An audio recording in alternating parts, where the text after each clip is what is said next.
بسم اللہ الرحمن الرحیم اللہم صل علی محمد وعلی آل محمد کما صلیت علی ابراہیم وعلی آل ابراہیم انک حمید مجید اللہم بارک علی محمد وعلی آل محمد کما بارکت علی ابراہیم وعلی آل ابراہیم انک حمید مجید بسم اللہ الرحمن الرحیم السلام علیکم ورحمۃ اللہ وبرکاتہ۔ پانی سے متعلق معجزہ صحیحین میں جابر رضی اللہ تعالی عنہ سے روایت ہے کہ مقام حدیبیہ میں صحابہ کرام رضوان اللہ تعالی عنہم اجمعین کو پیاس کی شدت محسوس ہوئی۔ نبی کریم صلی اللہ علیہ وآلہ وسلم کے پاس ایک لوٹا تھا جس سے آپ صلی اللہ علیہ وآلہ وسلم نے وضو فرمایا تھا۔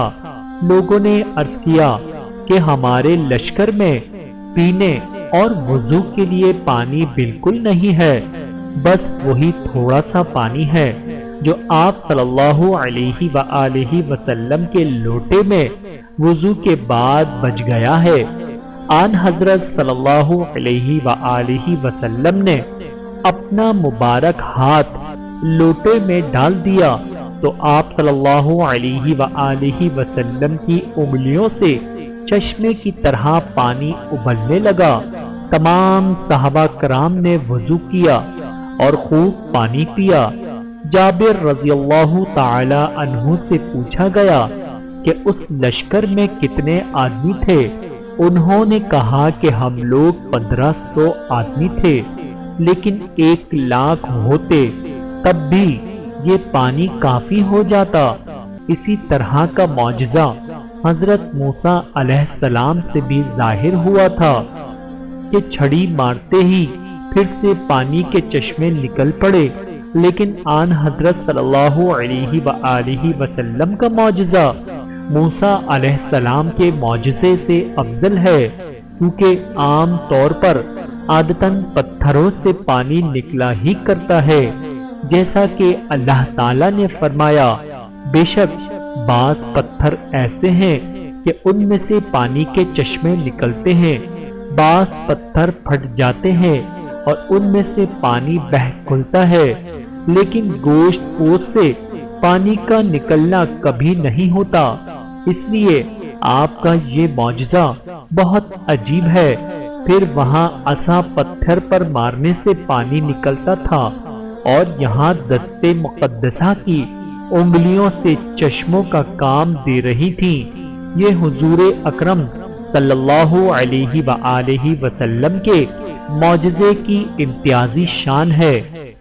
بخاری شریف میں برا بن عازب رضی اللہ تعالی عنہ سے روایت ہے، یہ کہتے ہیں کہ ناقابل یقین کے واقعات ہم 1400 افراد حدیبیہ میں نبی کریم صلی اللہ علیہ وآلہ وسلم کے ہمراہ تھے۔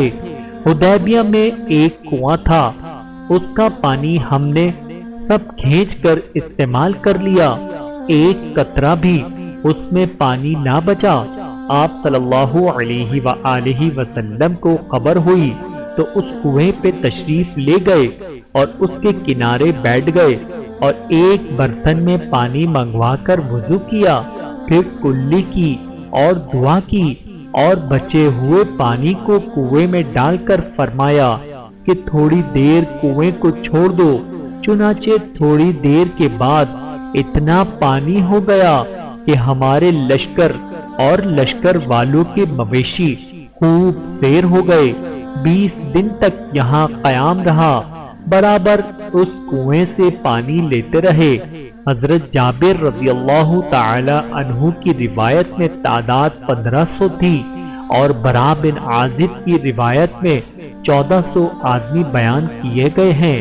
واقعہ یہ ہے کہ 1400 سے زیادہ، 1500 سے کم۔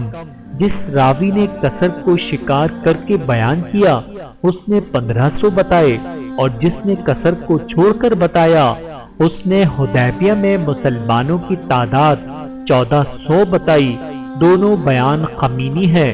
حدیبیہ میں آن حضرت صلی اللہ علیہ وآلہ وسلم کا قیام 20 دن رہا۔ سبحان اللہ۔ اللہ تعالیٰ سے دعا ہے کہ اللہ تعالیٰ ہم سب کو پیارے آقا کی پیاری پیاری سنتوں پر عمل کرنے والا بنائے۔ آمین ثم آمین۔